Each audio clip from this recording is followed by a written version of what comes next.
following program is brought to you in living color on NBC. Ka-chow!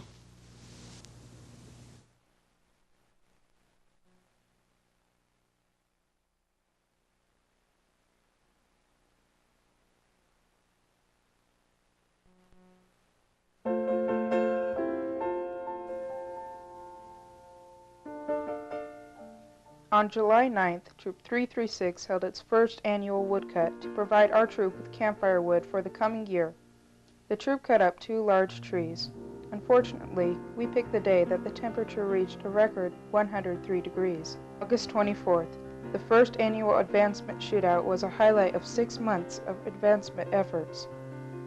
Obtaining the rank of first class or the rank above first class was the goal of each scout. Each boy's results were kept.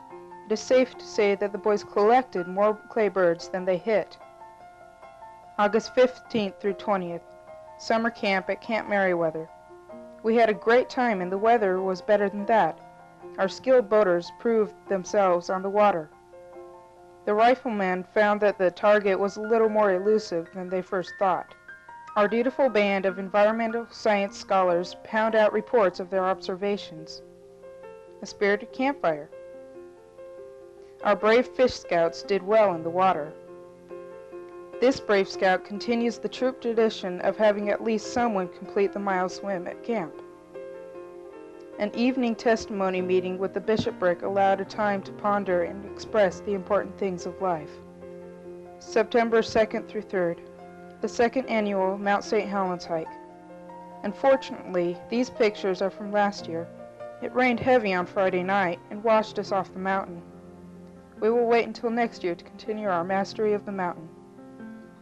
Wood badge training was held at Camp Clark next to Camp Merriweather during 2 weekends in August. It is advanced adult scout training as taught by Lord Baldwin Powell at the first wood badge 75 years ago. President Wren Broomhead served as a staff member. He gave an outstanding weather report with his invisible dog. It was reported that it was his seeing eye dog. This part of the story is unconfirmed. Sorry about the picture, Brother Broomhead. He also led the LDS service on Sunday. His love of scouting and the church were very evident. Brother Alstead and Brother Christensen attended the training. Many leadership and scout skills were learned and put into practice during this time.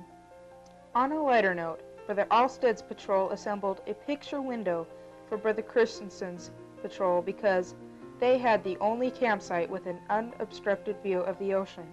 It took 4 people to take it back to Brother Christensen's campsite.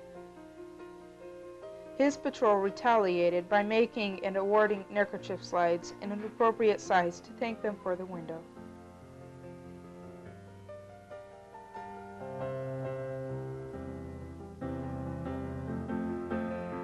Team 336 has had an adventurous summer. In addition to completing 4 Eagle projects, the team built some awesome snow caves, found a dead baby killer whale, and buried Brother LeBates' pickup, and also spent 6 days in the Olympic Peninsula. The mountain goat which pestered our campsite last year was replaced by a doe with 2 fawns. If anything was left outside the tent, you could be sure it was thoroughly inspected by the deer. A raft lashing contest at Lena Lake capped the excursion. With names like Hawaii 5-0 and the USS Minnow, it was no wonder that the Myron Frank Special was the undefeated champion of the high-altitude waterways. 3 of our Eagles went with the Scouts to camp, and we now have 3 more palms earned by the varsity team, 336.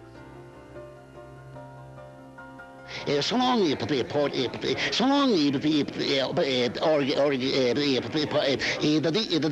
that's all, folks.